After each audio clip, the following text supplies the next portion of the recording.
All right, we are continuing our study of now Ascension and Pentecost. Ascension and Pentecost. Pentecost is such an exciting feast, and it takes a lot for me to control myself of wanting to jump right up to the end there, the conclusion, which is so beautiful, especially when we look at the typology in the Old Testament. But right now we are in a kind of the pre-Pentecost episodes here in the Exodus story. So remember, as the whole point of this Bible study is that the first Pentecost was not in Acts 2. The first Pentecost was not in Acts chapter 2. Many Christians think of that, if they think of Pentecost at all. They would think of Acts chapter 2 as the first Pentecost. Well, it is the first Christian Pentecost, if you want to speak in that manner. But the first Pentecost in the Judeo-Christian tradition occurs at Mount Sinai. Pentecost is an English transliteration of a Greek word, Pentekosti, 50th. Pentekosti imera, 50th day. The 50th day from Passover. Well, when was the first Passover? Well, that was in Egypt, which we're going to look at right now. So in order to understand Pentecost, the first one, and therefore to understand the first Christian Pentecost, we have to understand the first Passover, of which we have already spoken on many occasions, especially as we were in the season of Pascha, or Passover. So we're going to briefly touch on this and move forward, surge forward toward Mount Sinai to prepare ourselves for our study of Pentecost, the first one at Sinai, next Wednesday. Tonight, we're going to look at Exodus chapter 12. Exodus chapter 12. Exodus chapter 12. Last time we left off with Exodus chapter 11. We heard of the 9th plague and the preparations for the 10th plague. Pharaoh is warned in chapter 11 that this last plague is the last plague. This is going to be the death of the firstborn of Egypt. When we hear this warning, when we hear about this plague coming in chapters 11 and 12, we might, with our Christian sensibility, might be uncomfortable and say, hey, is this, how pro-life is this? Or is this really merciful? Remember back in chapter 4, as we talked about when we began our study, back in chapter 4 of the Exodus, verse 23, God warned Pharaoh through Moses, let my son go, that is Israel, that he may serve me, as opposed to the gods of Egypt. If you refuse to let him go, then I will slay your firstborn son. So this warning was given right up front before any of the signs, the works of Moses, that eventually became plagues, any of these 10 plagues occurred. So each one of these plagues was an act of mercy by God. An act of mercy by God.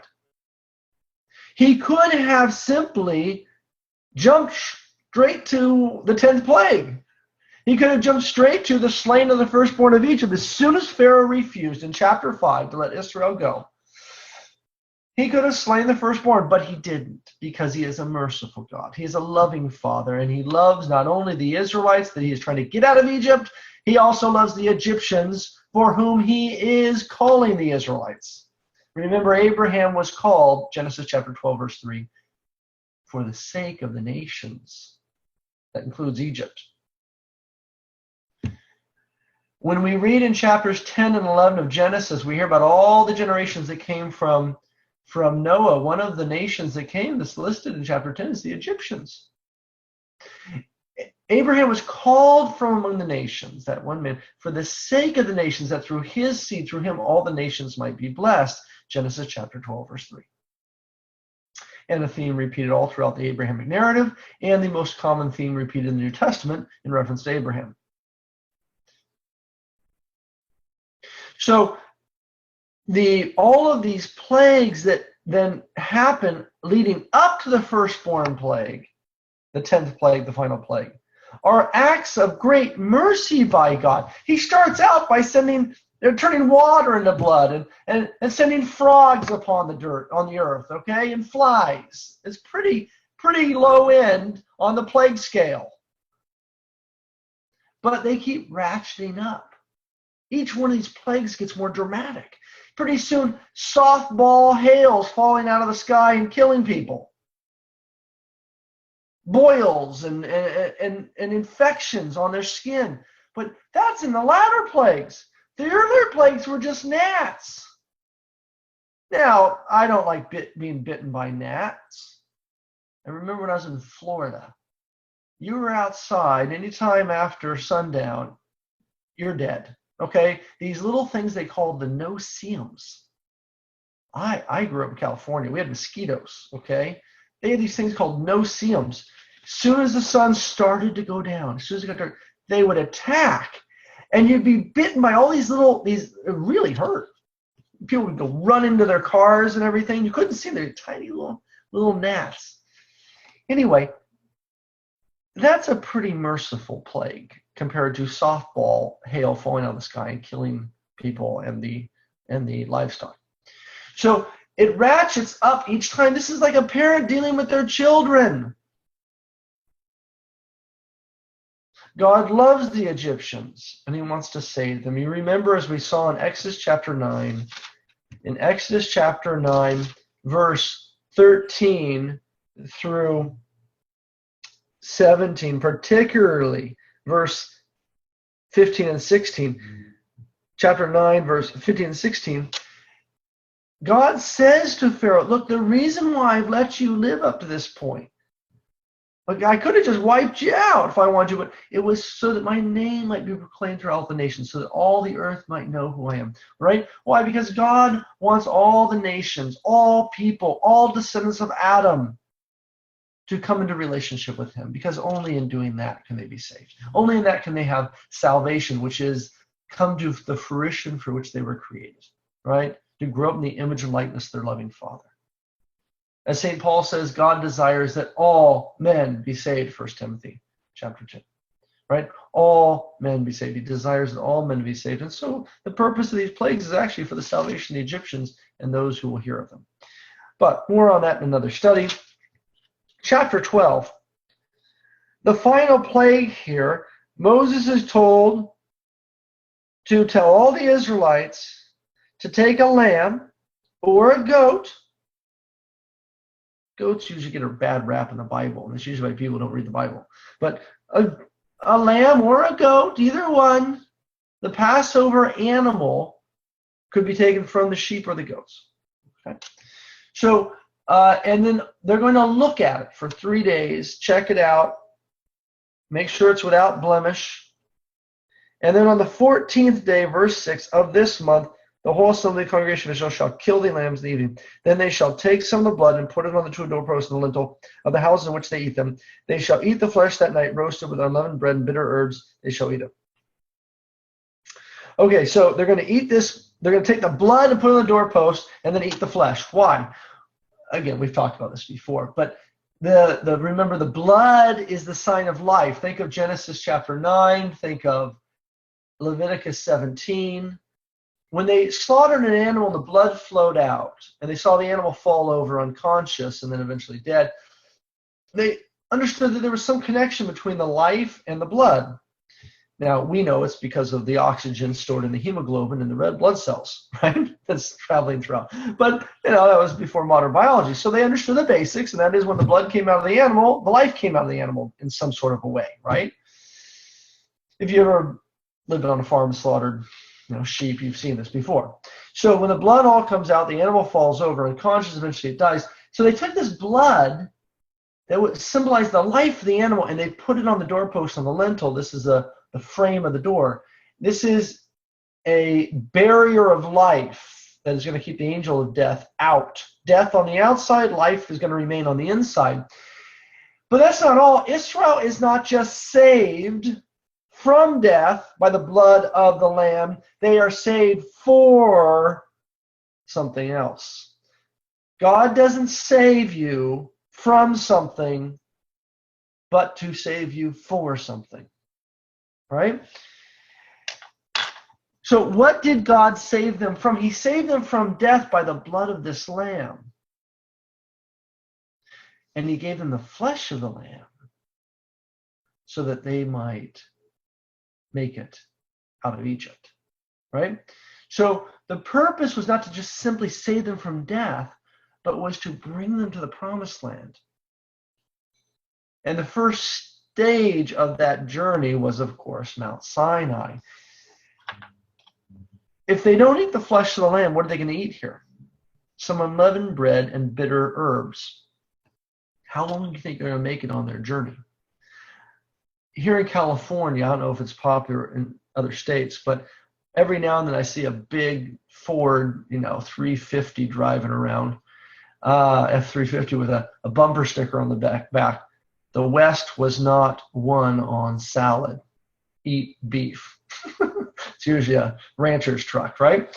Well, there's some truth to that. You're not going to go on a big, long journey with all your animals, all your flocks, all the way out of Egypt on some bitter herbs and a piece of bread. So they're going to eat the flesh of the animal, and the flesh is going to sustain them for their journey out of Egypt and into the promised land. First step, of course, to Mount Sinai. And so this happens, of course. Now, this is important for us for a number of reasons, but remember, this is the beginning of the liturgical year for Israel. Look what it says there in chapter 12, verse 1. This is the beginning of the months. This is where Israel, the descendants of Abraham, the people of God, first begin to acquire some sort of an annual cycle of things that's tied to religious festivities, a liturgical calendar. The first of the year for them, the first great feast is Passover. Passover, for obvious reasons. Pascha, as it's called in the Aramaic. Pascha comes from the Hebrew. Pesach is Hebrew for Passover, and then because God's going to pass over their house, right? The angel of death will pass over. And then it's called Pascha later on by the Jews because they spoke Aramaic, not Hebrew later on. And then that comes into the Greek. So when you're in the New Testament, the word there is Pascha, borrowed from the Aramaic into the Greek. And then, of course, in the English, in the Eastern Church, of course, we still call the feast Pascha. Or, if you want, in English, Passover. Passover. Christians celebrate Passover. Tragically, in English-speaking countries, in Germans, we call it Easter often, which is incredibly confusing. But we celebrate Passover every year. If Christians could figure that out, we would do well for ourselves on a number of counts. But anyway, so Passover, and they're to eat it with their sandals on their feet, their staff in their hand, loins girded, right, ready for a journey. You see, the meat is the thing that is going to give them the energy they need to take that journey. All right, and then chapter 12, verse 14 and following, we hear about unleavened bread. For 7 days afterwards, an octave, for 8 days. For a total of 8 days, they're going to eat unleavened bread. The first night of the feast was called Passover. And then for another 7 days, just unleavened bread is all they're going to eat. Now, why is that? Often, again, we think, well, I don't know, Jews just don't like yeast, Well, no, that's not it. Jews like yeast, okay? Jews eat yeast. They eat risen bread, raised bread all year around because it tastes good. You ever eaten bread without yeast in it? It's not very tasty. But for one octave, for one brief period out of the year, they eat bread that's kind of tasteless, that is unleavened bread. Why? To remind them of the Passover. So the first night of Passover, they eat the lamb. And today they don't do this. Modern Judaism has nothing to do with ancient Judaism, but that's another topic. So for example, the first century, or maybe we'll go back somewhat midway through the Old Testament, what they were doing every year is they were eating a lamb in their household and taking the blood, put it on the doorpost, eat the flesh, and they would talk about the Passover from Egypt. And then they would also eat unleavened bread for 7 days afterwards to remind them of something. And that was how fast God sent them out of there. Look what it says in chapter 12, verse 34. They got kicked out of there so fast the ladies couldn't even let the bread rise. You see that? That's chapter 12, verse 34. You also see it in verse 39, a reference to the unleavened bread. Understand that the reason why the Jews eat unleavened bread, first of all, understand they only do it for a brief time of the year. And the only reason is because it's a memorial of how fast God sent them out of Egypt. Okay? So it's really important to understand that. Now, that's the first Passover. And they leave Egypt, and not only the Israelites go, but a great mixed multitude, chapter 12, verse 38. This is Exodus chapter 12, verse 38. A mixed multitude. Those are Gentiles going out with them. Okay, so that is the Passover, the first Passover. And they leave Egypt. The purpose is to smite the Egyptians with this final plague, so they will release the Israelites, so the Israelites can be free to worship their own God. To worship their own God. If you think the Exodus is about political liberation so the Israelites could have their own land or be a free country, as the Ten Commandments movie has it from Hollywood, you got another thing coming. You got to go back and read the book, and you'll see that this is not about political liberation as Hollywood wants to portray this. This is about spiritual liberation from the pagan gods of Egypt. This is why it says in chapter 12, look at chapter 12, verse 12, and upon all the gods of Egypt I will execute judgments. You see that? This is spiritual warfare, not political warfare. All right. That's the Passover. Again, lots to talk about there, and we've talked about it before. We don't have time to look at it in more detail tonight. The purpose of that is to push forward now, spring forward from there toward the ascension of Moses and the descent of the law for the Israelites. So in chapter 12 through 19, we hear about various episodes, and I will just be skimming here to give you the highlights. In chapter 13, God says to the Israelites, don't forget what happened to you. It shall be as a law, verse 9, as a mark or a sign on your forehead and on your hands. Again, you get it in verse 16. The law is supposed to be as a mark on your forehead and on your hands. That's the Israelites. That's why they, the phylacteries, the idea of the phylacteries, of putting a little scroll of the Deuteronomy, putting a little leather pouch, they bind it around their head and on their arms. I don't know if you've ever seen a Jew do this. The idea is that the law must be as like a sign on your forehead and on your hand. This is, by the way, in Revelation chapter 13, when you hear about the mark of the beast, the mark on the forehead, on the hand, right? We're not talking about subcutaneously implanted computer chips or something. It's the law of Rome versus the law of God. Are you going to worship the foreign gods that the Roman Empire is forcing the Christians to worship in Asia Minor in the 90s there? Or are you going to obey the law of God that it says you should worship Yahweh alone? So whose mark do you have on your forehead and on your hand in the book of Revelation? The law of God to be monotheist, or the law of the Roman Empire that's trying to enforce paganism upon the Christians in Asia Minor?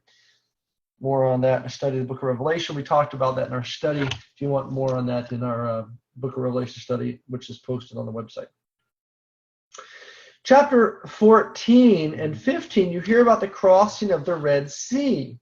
They crossed the Red Sea, And this is, you can see in this recreation imagery, there's darkness, and then there's light. And then they cross the sea swallows up the wicked, but the Israelites go through on dry land. How do the waters get parted? By the Spirit of God. Remember Genesis chapter 1, the Spirit of God, the Ruach Elohim, was hovering over the waters. And then God said, let there be light. Moses lifts up his rod here, and the water parts, the dry land appears, the Israelites go through on dry land. This is recreation imagery. The word spirit gets lost in the English. You get wind here. But in the Hebrew text, in Genesis chapter 1, in Genesis chapter 8, in the flood story, when you have the resolution of the flood, and then here, the word here, wind or spirit's all the same in the Hebrew, ruach, or in the Greek, pneuma. And this is why the fathers of the church saw, as following the direction of the New Testament authors, that the crossing the Red Sea, the flood, were images of creation, recreation, and therefore prefigured the new creation in baptism. You can see Paul, of course, talking about this in 1 Corinthians chapter 11, about the cross of the sea, like a new baptism, or an old baptism. And then and then also, of course, the Peter in 1 Peter chapter 3 talks about the flood prefiguring baptism. Chapter 15, you have this beautiful song of Moses. And then chapter 16 and 17, chapters 16 and 17, the people are hungry. In chapter 16, they come across the sea, and look what happens. Verse 3. They say to Moses and Aaron, would that we had died by the hand of the Lord in the land of Egypt when we sat by our flesh pots and ate bread to the full. For you brought us out into the wilderness to kill this whole assembly of hunger. So they're yearning for Egypt, the security of Egypt, the food of Egypt. They want to go back. It's often been said, God brought Israel out of Egypt with a strong right hand or strong right arm.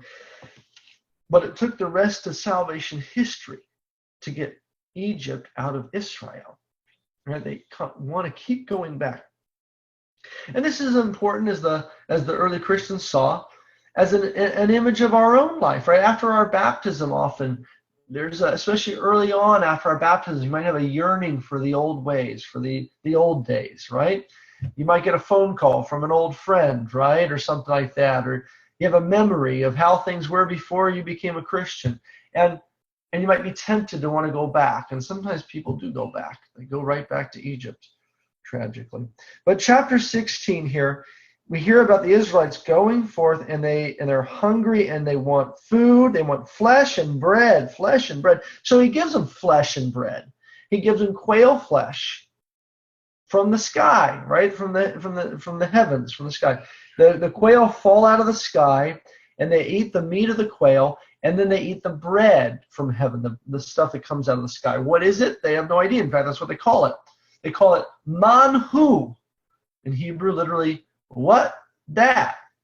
Okay, a good English translation. What is it? And then that's what they call it. What is it? What is it? We don't know, and we still don't know. Scientists speculate about all sorts of ideas. We have no idea what it was. Whatever the case it was a miracle. Just like the quail flesh, right? Try to feed a couple million people in the desert on quail flesh. Right? There's not a lot of meat on a quail.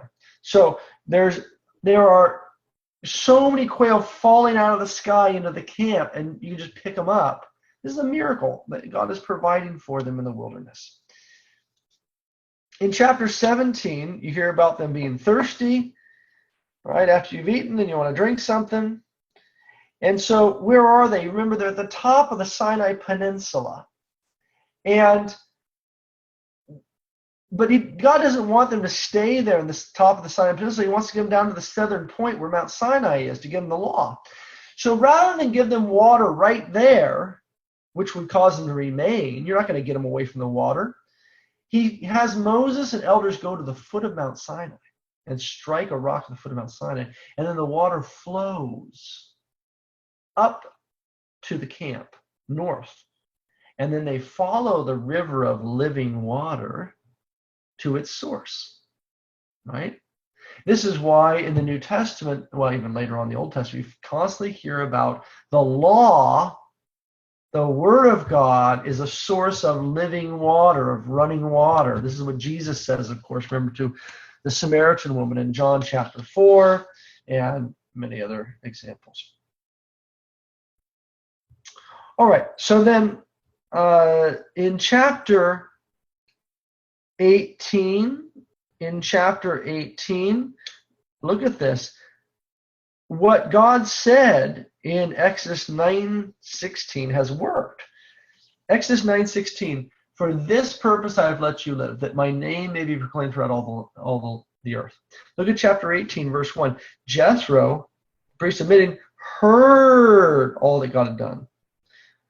Verse 11, now I know that Yahweh is greater than all their gods because he delivered the people from the hand of the Egyptians, right? He's obviously more powerful than the Egyptian gods.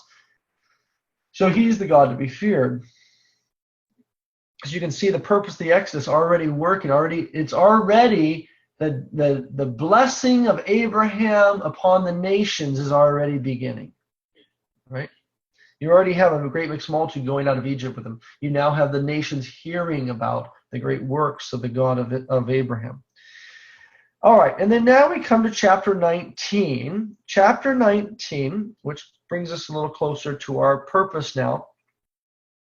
The people of Israel have arrived at Mount Sinai. They followed the river of living water. Living water in Hebrew, it's a Semitism, meaning running water, moving water.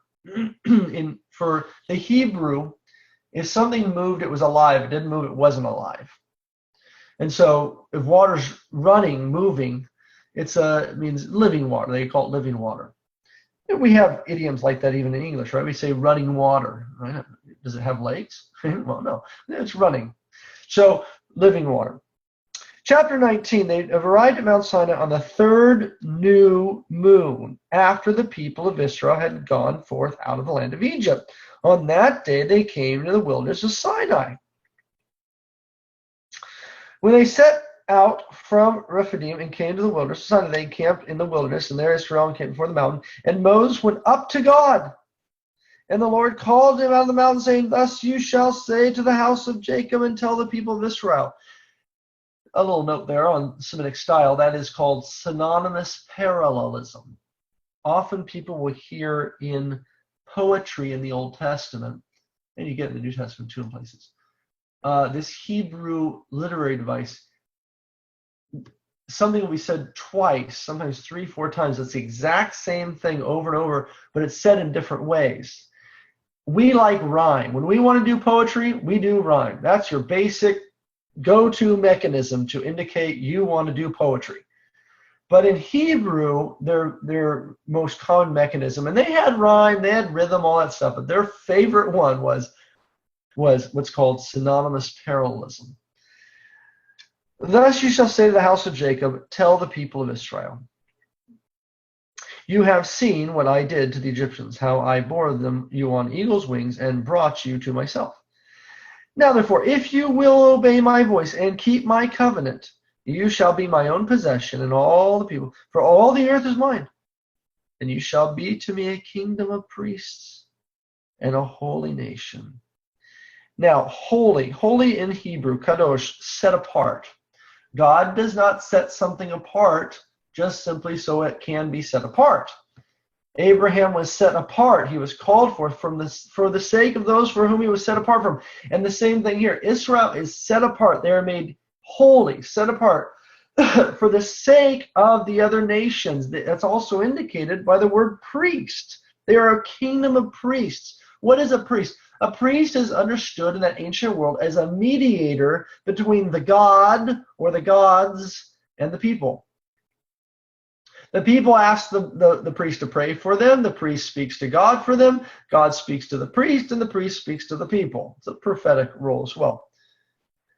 Israel is called to this role, to be a priestly nation, to be a nation that speaks to God for the other nations, and to be a nation to whom God speaks for the nations. Why? For the sake of the nations from which they were called. That was their calling. They won't actually fulfill it, but that was what they were called to do. Verse 7, so Moses came and called the elders of the people and set before them all these words which the Lord had commanded him. And all the people answered him together and said, all that the Lord has spoken, we will do. Make a little note for yourself there. Put 24:3. That's a framing device we're going to see in chapters 19 to 24. It's a framing device for the Sinai covenant. All right, so then they're told, be ready, wash, prepare yourselves, for in 3 days I'm coming to you. Get ready. In 3 days I'm coming to you. In 3 days. Why 3? Well, 3 in the Semitic mind was complete, total. If you told someone to get ready for 1 day, well, you'd sort of get ready, right? 2 days, yeah, you're pretty ready. 3 days, you're really ready. Think of the your own experience. You hear some visitors are coming to stay at your house. Well, you got to start cleaning up, right? And so you spend the first day doing the big stuff. Second day, you start finding a few more things. Third day, well, you can polish up things and you're ready. This is why the Israelites requested a 3 days journey out of Egypt. 3 days complete. We talked about this in the previous studies. By the way, any of you are logged on who missed those earlier studies, those are recorded and uploaded to the website, so you can go and listen to those. It even says here, chapter 19, verse 15, on the 3rd day, be ready and do not go near your women. Why is that? Well, women are dirty, of course. No. What's going on here? Although it's tragically been read that way sometimes by Christians. They just came out of Egypt. Now, the Israelites, one of their favorite cults of Egypt, they worshiped the Egyptian gods. You know this, right? This is the whole point of the Exodus, is to get them out of Egypt, away from the Egyptian gods, so they could worship the one true God, which is why the first commandment was regarding that. We're going to see them shortly when Moses disappears too long. They're going to worship the golden calf, which is the god Apis, one of the Egyptian cults, and one of their favorite kind of cults, a fertility cult. Fertility cults, I don't think I need to go into detail to explain how their liturgical celebrations went along, but it was not like a modern liturgical celebration. Men and women were involved. Sometimes men and men were involved. Sometimes women and women were involved. All sorts of strange activities. Sometimes animals as well. But these are fertility cults, okay? Fertility cults. Basically an orgy. The people of Israel had come out of Egypt, out of this experience, out of this background. And God warns them about a number of things when they come to Mount Sinai. You are not going to be worshiping me like you worshipped those Egyptian gods. Get that out of your mind right now. And one of the things he has to warn them right up front is that I'm coming to you on the 3rd day. And on that day, don't you dare start some sort of a fertility cult. Okay? All right. Then in chapter 20, God spoke these words to Moses, saying, so Moses is up on the mountain, and he's hearing this stuff. The people are down below. I am the Lord your God, who brought you out of the land of Egypt, out of the house of bondage. So why does he have to say that? Well, because this is something they might have wondered about. Remember, the people of Israel had come out of Egypt. They were polytheists. They were pagan polytheists at this point. They had been, for 400 years, they had been in Egypt. So the first thing God has to tell them is, I, Yahweh, notice all caps there, that's the divine name. Yahweh, the God of Abraham, is the one who has brought you out of Egypt. That's the first thing. Don't think any other god of Egypt brought you out, or some god of the Canaanites or something. Next, you shall have no other gods before me, therefore, right? I'm the one that saved you. Don't go worshiping one of those other gods.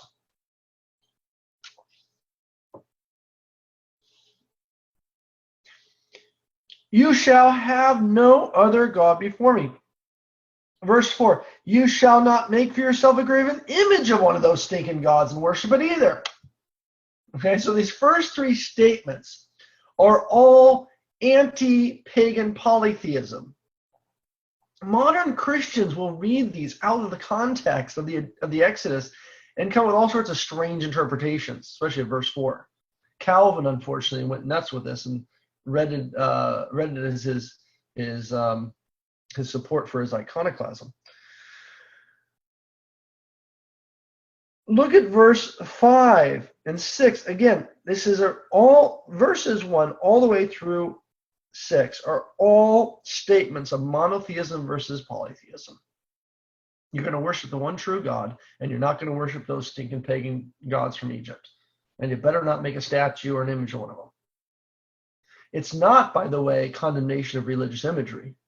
Otherwise, you have a schizophrenic God, because in chapter 25, he's going to command him to make golden angels sitting on top of the ark, upon which God's going to rest, right? So, and you know the rest of the temple that Solomon builds and the sanctuary of Moses filled with religious imagery.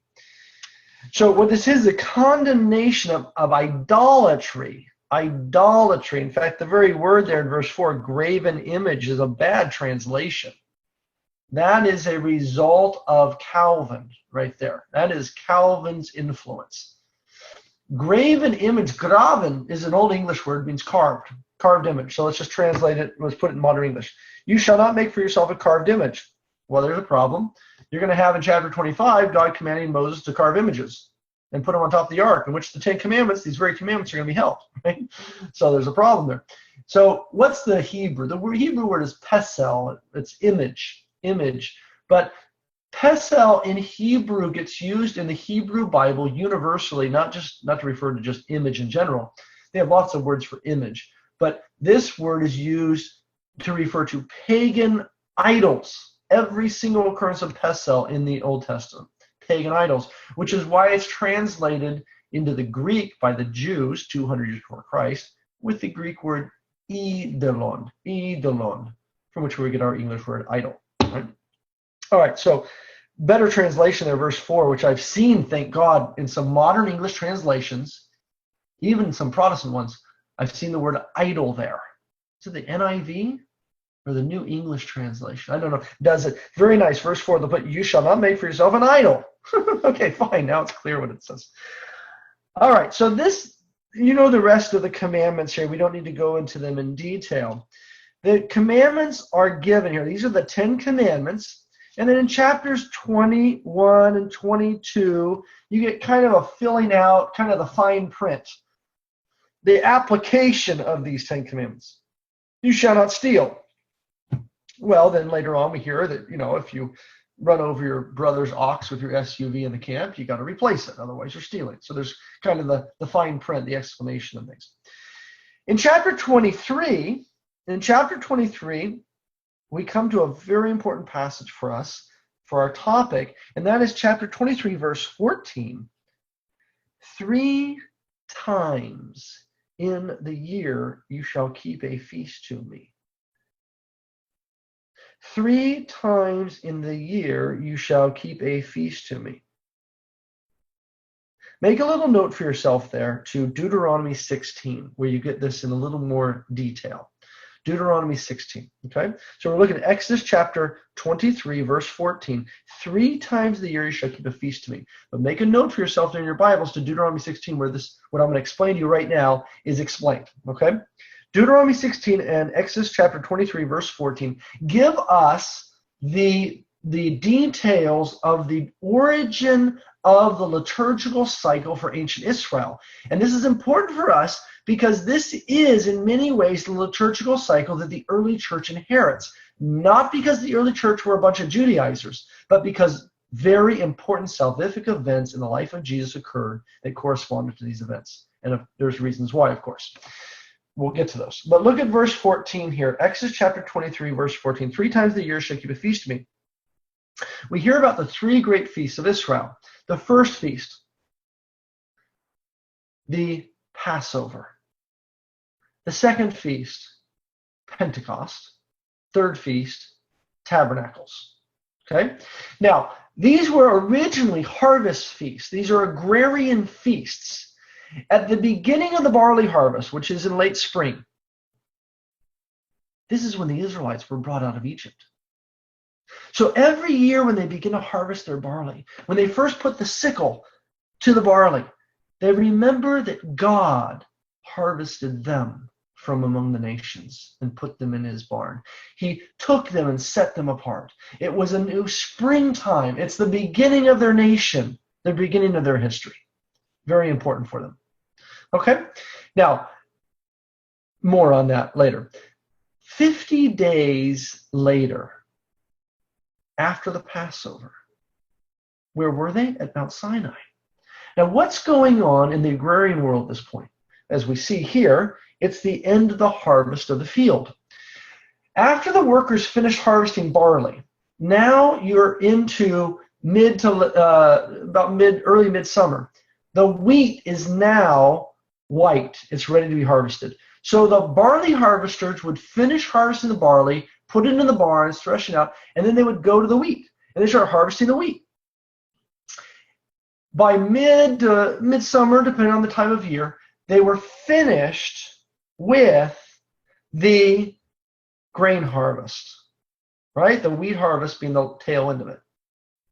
That was midsummer, early midsummer, depending on the how much rain in the season that year, you know.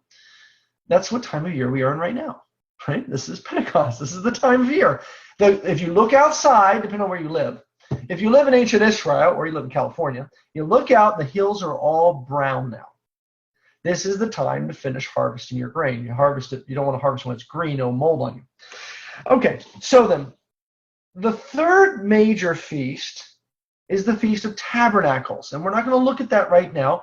That's for another study, and we've talked about this. We already talked about the festal cycle of Israel. So if this is really exciting stuff for you, if you've never heard this stuff before, there is a study we already did, Early Christian Prayer and the Festal Cycle of Israel, and it's on our website. It's recorded there for you, so you can go back and listen to that.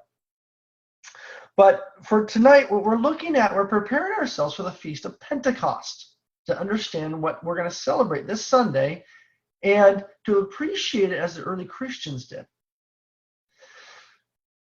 The first Pentecost for Israel was at Mount Sinai, 50 days after the Passover, right? Pentecost Meta, the 50th day. They're at Mount Sinai, and what did they receive? They received the law. How did they receive it? Did they show up at Mount Sinai and suddenly it just fell out of the sky? No, it was on stone tablets. That would hurt. So they were at the foot of the mountain, and what happened? Did the 10 Commandments on stone tablets come tumbling down? How did they get the 10 Commandments? How did they get the covenant? Moses, the mediator of the covenant, who had freed them from Egypt through the Passover, went up that mountain for them, which is what happened for us in the Passover of Jesus, who freed us from Egypt and went up that mountain for us to bring down the law, bring down the word of God, and put it not on stone tablets, but in the tablets of our heart. Jeremiah chapter 31. So chapter 23 of the Exodus tells us about these three feasts. The one we're interested in right now is then this Feast of Pentecost. We've already talked about the Passover, we've already talked about tabernacles, and we've talked about all these feasts before in other studies. But I want to focus tonight as we conclude here, and next week as we finish off our study of Pentecost, about the events surrounding the first Pentecost. The people of Israel have come to Mount Sinai, and they have Moses has gone up the mountain. And Moses, while he's up on the mountain, is given the word of God, the law. He's given the law. And then what's going to happen? He's going to deliver it to the people. He's going to deliver it to the people. Now, we'll read just briefly about that in chapter 24. Look what happens here. Chapter 24. And he said to Moses, come up to the Lord, you, Aaron, Nadab, Abihu, and 70 the elders of Israel, and worship. Moses alone shall come near. Verse 3, Moses came and told the people all the words of the Lord. Remember that language we heard back in chapter 19? All the words of the Lord. And all the ordinances. And all the people answered with one voice and said, this is chapter 24, verse 3, all the words of the Lord has spoken, we will do. That's a framing device. Remember, you can make a little note for yourself now. Put 19 verse 8, 19:8, to remind yourself of this framing device, a literary framing device for the Sinai covenant. And Moses wrote all the words of the Lord. And he rose early in the morning and built an altar at the foot of the mountain and 12 pillars according to the 12 tribes of Israel. And he sent young men of the people of Israel who offered burnt offerings and sacrifices, peace offerings, and oxen to the Lord. And Moses took half the blood, put it in the basins, half the blood, he threw it against the altar. Then he took the book of the covenant, and read it in the hearing of the people. And they said, all that the Lord, Yahweh, the God of Abraham, has spoken, we will do, and we will be obedient. And Moses took the blood and threw it upon the people and said, behold, the blood of the covenant. And they had a meal. Okay, so a couple of really important things to notice there to prepare us for next week. When they hear the word of the Lord, when they hear the commandments, Moses has brought them down. What happens? They accept the word. The blood of the covenant is splashed on them and on the altar. Kind of messy. Why would you do this? You're standing there. Remember, they had taken a shower or a bath. 3 days they had washed themselves. Can you imagine? You're standing there with your wife and and 10 kids at Mount Sinai in your Sunday best, or your Sabbath best now, and all of a sudden Moses are splashing blood all over you, and this is without any seltzer water. How are you going to get it out?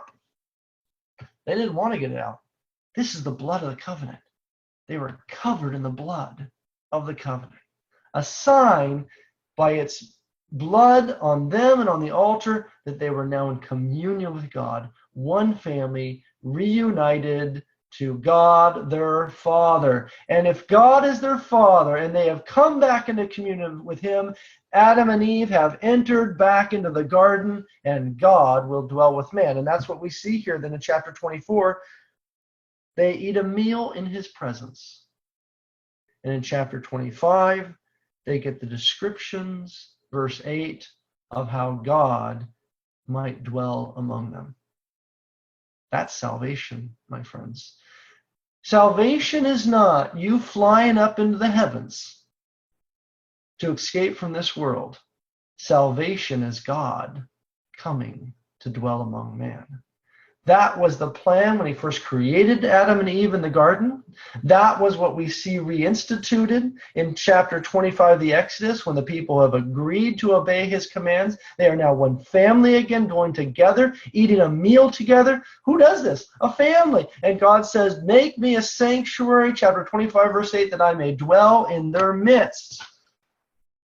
Now, does it last for them? They mess up, you know the story, but then they agree again to keep His commandments, and God comes to dwell among them.